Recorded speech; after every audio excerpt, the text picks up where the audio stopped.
कौवों की अदालत।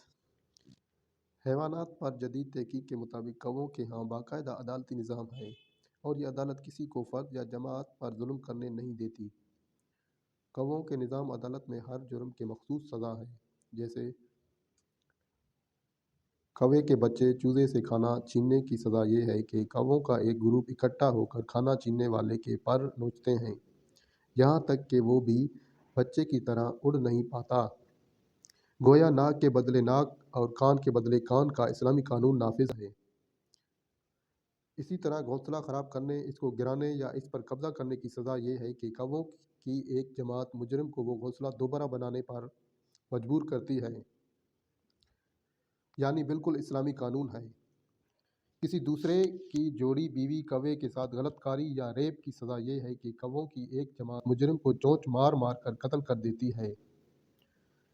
माहिरीन के मुताबिक कौवों की अदालत लहलहाते खेतों और खुले मैदानों में लगती है, यानी किसी बंद कमरे में नहीं। मुकर्ररा वक्त पर कौवे इकट्ठे हो जाते हैं और जज बैठ जाते हैं।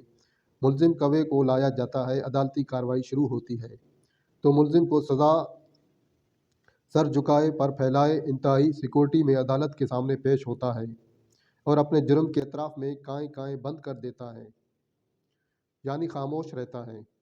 जब अदालत किसी कौवे को सज़ाए मौत सुनाती है तो सिक्योरिटी पर मामूर कौवे इस मुजरिम पर हमला आवर होते हैं और चोंच मार मार कर इसको कत्ल कर देते हैं।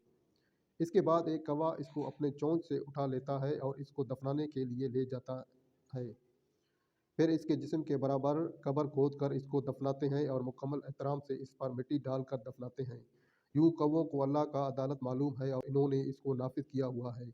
मगर अफसोस इंसान पर जो अल्लाह के कानून के बजाय खुद साख्ता कवानीन के ज़रिए हुकूमत करता है। इसीलिए अल्लाह ने फरमाया कि ज़माने की कसम इंसान नुकसान में है। क्या पाकिस्तान जिसको कलमा के नाम पर बनाया गया था कि बाअसल लोग कौवे के बराबर अकल भी नहीं रखते, हालांकि कौवा गंदगी खा कर भी इतना अक्लमंद है।